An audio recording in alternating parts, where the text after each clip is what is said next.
Welcome to the Weekly Dose Podcast, your one-stop shop for the weekly news in incretin mimetic therapies, with your host, man on the MOUNJARO, Dave Knapp.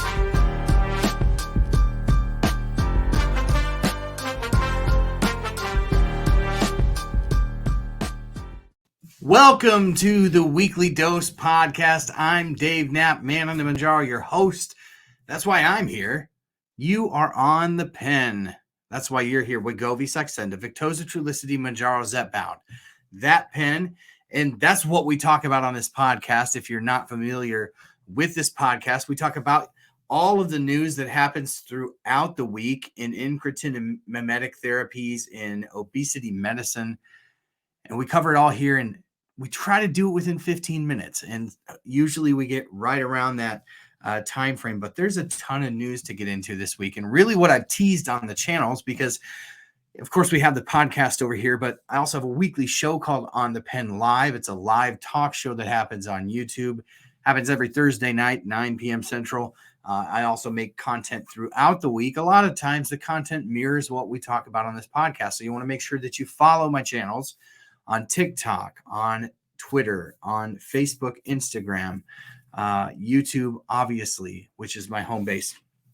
But yeah, we talk about all of those things on this channel, and the podcast is just sort of a weekly roundup where you can do some easy listening in your car on your way to work and get your weekly dose of incretin mimetic therapy news. So we had a ton of news, and like I said, what I teased this week was a lot of news on Eli Lilly's Orforglipron and Retatrutide. There's a lot more to cover too, but basically what we had this week, and I don't want to bury the lead, because anytime we're talking about Orforglipron or Retatrutide, you know those are some of the favorite topics that we talk about on this channel. So Eli Lilly presented at last week's ECO 2024 conference, which is the European Congress on Obesity in Venice, Italy, and they gave us a little bit of information. Now, I want to preface this by saying there's a lot to say about Retatrutide or Retatrutide, about Orforglipron and Tirzepatide, which were the main three that we cover for the purposes of On the Pen. But we've covered a lot of this information ad nauseum on the channel, so I don't want to sort of rehash old news. So one of the things that we'd like to try to do is just continually be talking about the new news. And so what we learned about Orforglipron this week, which Orforglipron, if you're not familiar, is a small molecule GLP-1 medication in the works, phase 3 clinical trials, right? So that's the next pill that we're going to get in the GLP-1 class of medications is likely Orforglipron. We've heard Eli Lilly basically tell us outright that they're already building the manufacturing capacity to make this small molecule drug, which if you hear the word small molecule, you can make that. What does that mean, right? But typically when we're talking about any of these GLP-1 medications or incretin mimetic therapies, we're talking about something that ends in tide, tirzepatide, glutide, liraglutide, semaglutide. Everything ends in tide because they're peptides, long chains of amino acids put together that basically mimic hormones naturally made in our body. Well, Orforglipron is a small molecule pill, which means basically that it is a non-peptide. So a little bit more complex manufacturing with Orforglipron, and we've heard that in earnings calls because some of the investors are a little concerned that if you're going to pick the oral route for manufacturing a medication, couldn't you pick an easier route like a peptide? Because the peptides are comparatively easier to manufacture. However, peptides, when taken orally, are very difficult to digest, and it's very difficult for your body to sort of extract that bioavailability of the medication and make it to be as efficacious as an injectable version. That's why you see later this year, Novo Nordisk plans to release a 50 milligram semaglutide pill, right? So if you think about the top dose right now of the injectable version, it's 2.4 milligrams of semaglutide, but the oral version goes all the way up to 50 starting this year. And so that just goes to show you how little there is when it relates to bioavailability of an oral. Small molecules tend to be better. And although they may be a little bit more difficult to manufacture, bringing another pill, GLP-1, to market will mean a lot when it comes to accessibility, which is basically all we talk about in this community right now. We talk about accessibility to these medications, whether it's the Release the Vials campaign, whether it is, talking about calling pharmacies or driving 400 miles to get your script. It's just an absolute free for all out there when it comes to hunting down your medication every week. So the pills really give a relief to that, as they don't require cold storage. They can manufacture them, in orders of magnitude compared to the injectables. And so let's talk about Orforglipron. What did we learn? So what does it do, right? That was a long-winded way of getting around to saying, what does Orforglipron do? Well, what we learned in the phase 2 trials is that they resulted, the Orforglipron pill resulted in 14.7 mean body weight reduction at 36 weeks without a plateau, which is really good news, because that is really close to Wegovy's numbers. When you think about weight loss, and Wegovy being the weight loss or chronic obesity management version of semaglutide. The half-life of Orforglipron is about 29 to 49 hours, which supports once daily dosing. That's nice. You just have to take it one time per day. And the nice thing about Orforglipron being a small molecule is there's more bioavailability than there is in the peptide versions like you see in Rybelsus. And so, there's not as many rules with taking it. And once daily is a really easy thing for patient sort of adherence to taking the medication. It's a part GLP-1 agonist, and it's biased towards the CAMP activation over the beta-arrestin recruitment at the GLP-1 receptor. And the maximum dosage that was tested in phase 2 trials for Orforglipron was 45 milligrams. So that is a pretty high dosage when you think about activating those GLP-1 receptors. Up to 75% of participants reached a weight reduction target of greater than 10%, and almost half of them achieved a weight reduction of greater than 15%. So when you talk about an oral, this is a best-in-class sort of result. Now, when you get that 15 milligram Rybelsus to hit the market, it'll be competitive, right?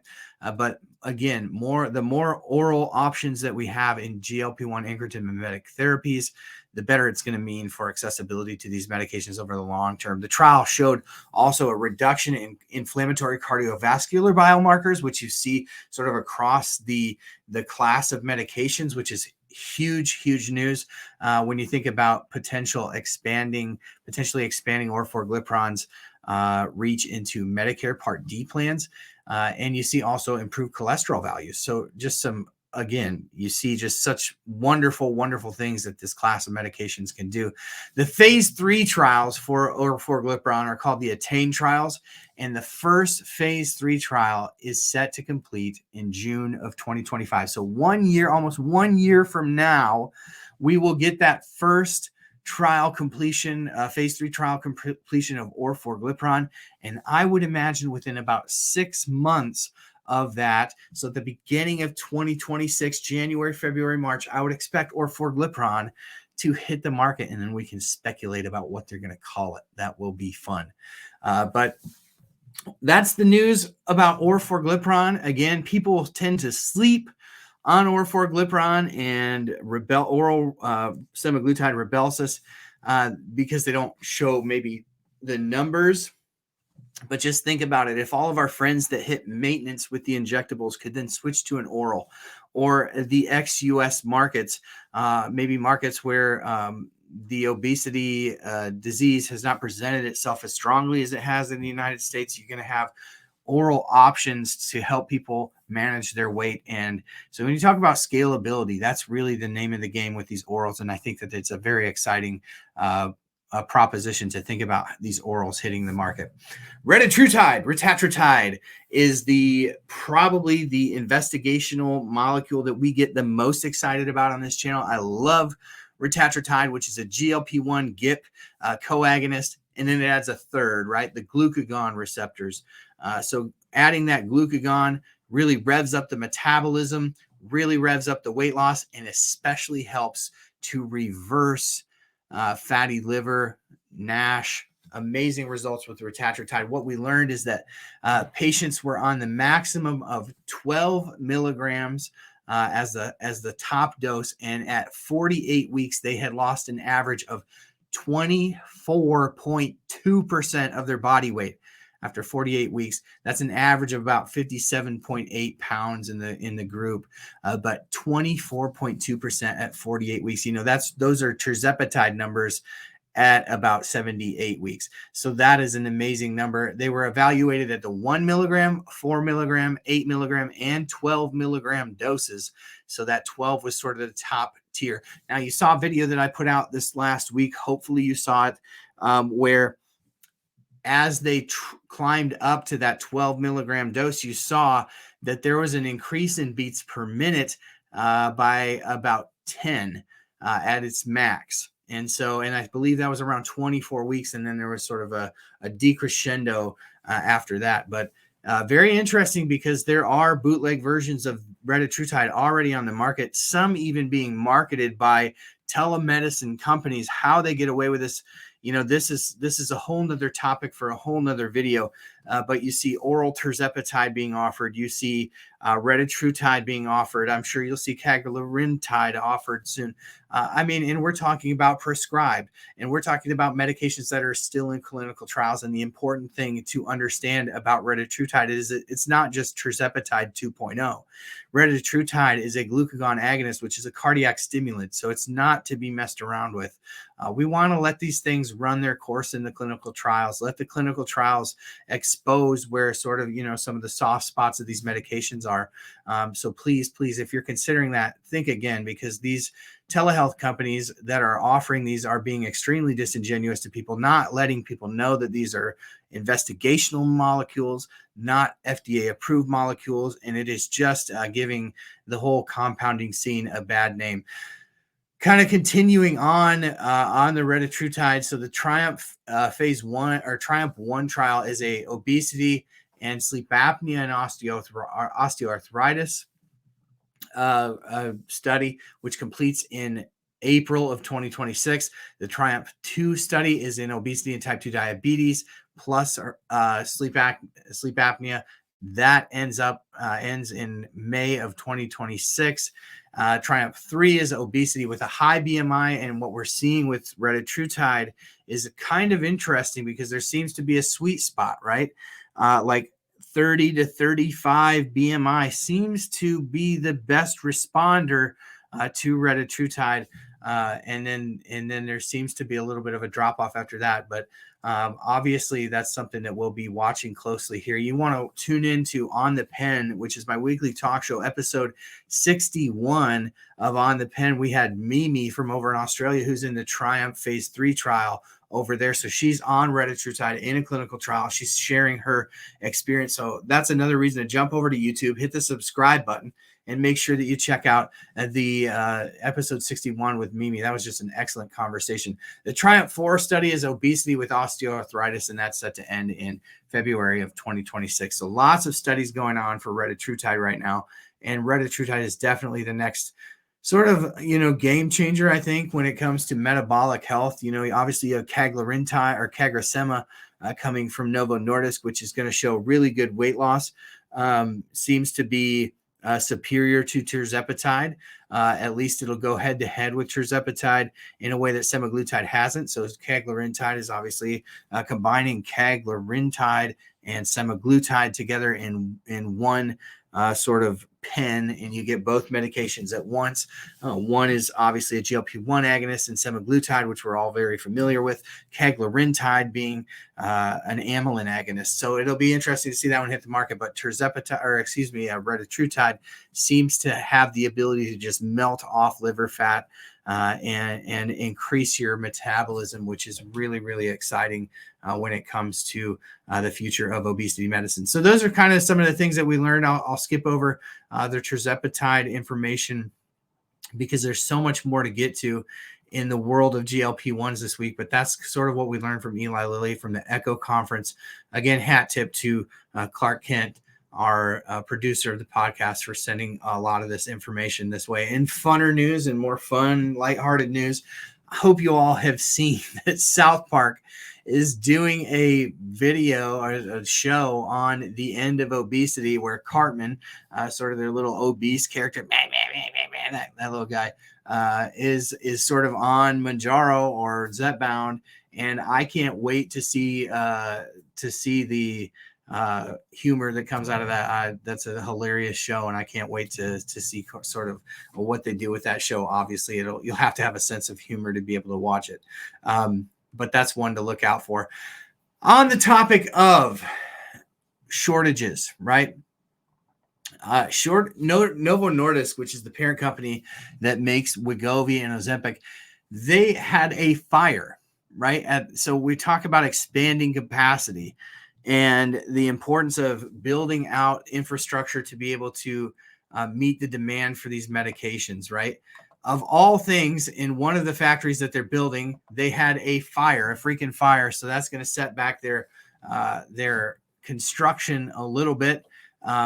To what extent, we're not sure, but I'll link the Wall Street Journal article that happened early last week, and just not what you want to hear when it comes to the supply chain. That's while they're building out all this infrastructure, of course, one catches on fire, and you got to wonder like how much conversation goes on behind the scenes at Novo Nordisk. Like those Lilly folk are behind this. I don't know. You just wonder what kind of conversations take place.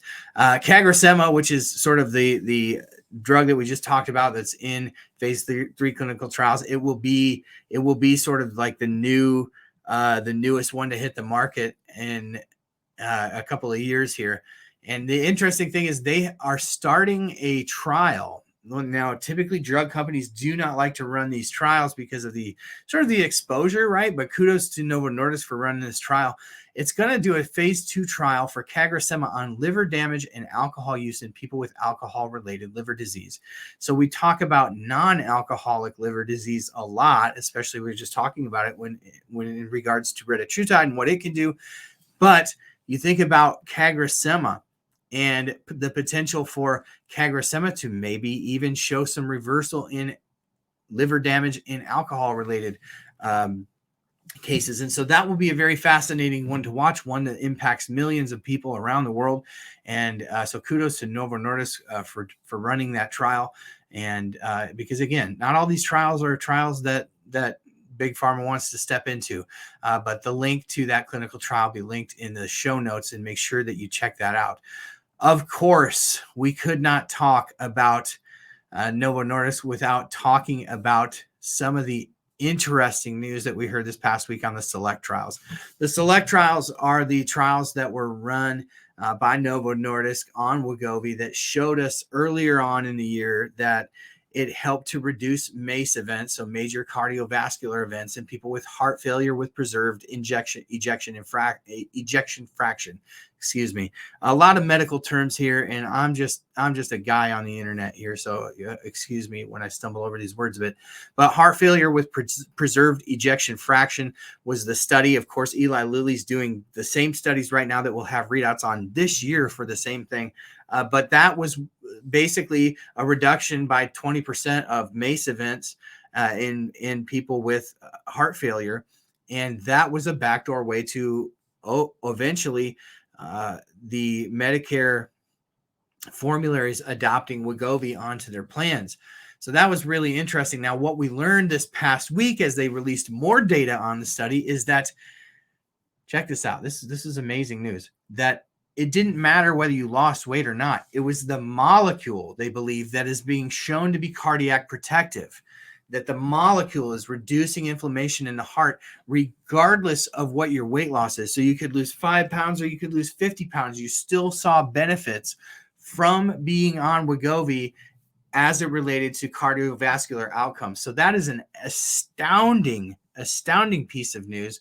It will be very interesting to see if the same data extrapolates across the class of medications where you see tirzepatide, because tirzepatide is not that strong of a GLP-1 compared to semaglutide. Semaglutide is just a blunt GLP-1 receptor agonist, where tirzepatide is a 5-to-1. It's a GIP agonist at a ratio of 5-to-1 GLP-1. So it'll be interesting to see if that information translates. But sort of buried in all this information was that the average 10% weight loss was maintained for 4 years after after being on Wegovy. And so that is some really interesting news that sort of slaps in the face of some of the things that we learned from some of the SURMOUNT trials from tirzepatide, where those showed that the cessation of the treatment led to pretty much immediate weight gain. So that is very interesting news.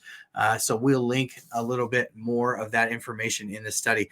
Now, one other thing that I wanted to touch on this week is that we did a blog article on the website for Turn Pharmaceuticals, who had acquired a company earlier this year. Carmot was the name of the company, and they acquired in this process 3 obesity and type 2 diabetes candidates: a GLP-GIP that is an injectable weekly, a GLP-GIP that is an injectable daily, and that's, again, similar to tirzepatide. It's a GLP-GIP, GIP coagonist. But then they had their own version of a oral. And so that one's in just phase 1 clinical trials. But these are really going to be interesting to watch. And so we'll have to see. I'm sorry, I can't remember. I may have misspoke. This is Roche, not Turn. Roche that acquired Carmot. But Roche is basically testing these 3 molecules, and it is going to be really interesting to see. We saw some top-line data on CT388, which is their weekly GLP-GIP, and that showed 18.8% weight loss after 24 weeks. So we shared earlier how Retatrutide after 48 weeks was at 24.4% or whatever it was after 48. At half that mark, CT388, the GLP-GIP from Roche, was at 18.8% weight loss. That is absolutely astounding. We'll link in the description and the show notes to that one. But amazing, amazing news from Roche Pharmaceuticals, and that will be one to watch. Make sure that you stay tuned to onthepen.com, where we cover so much of this information on a weekly basis. You have to go there, to go to onthepen.com/email, sign up for email alerts, and that is going to keep you on top of all this information as we release more and more articles. It is just going to be a great way for you to catch up and keep up with all the news that drops on these medications, both the existing ones and these investigational molecules. But thank you all for being here. This one ran a little bit long because we had so much to cover. Again, hat tip to Clark Kent, who helps out with arranging this news for the week. Really appreciate you being here as always. I hope that you have a great week. I hope that you'll join us on Thursday night on the Pen Live on YouTube. Until then, have a great week, and we will see you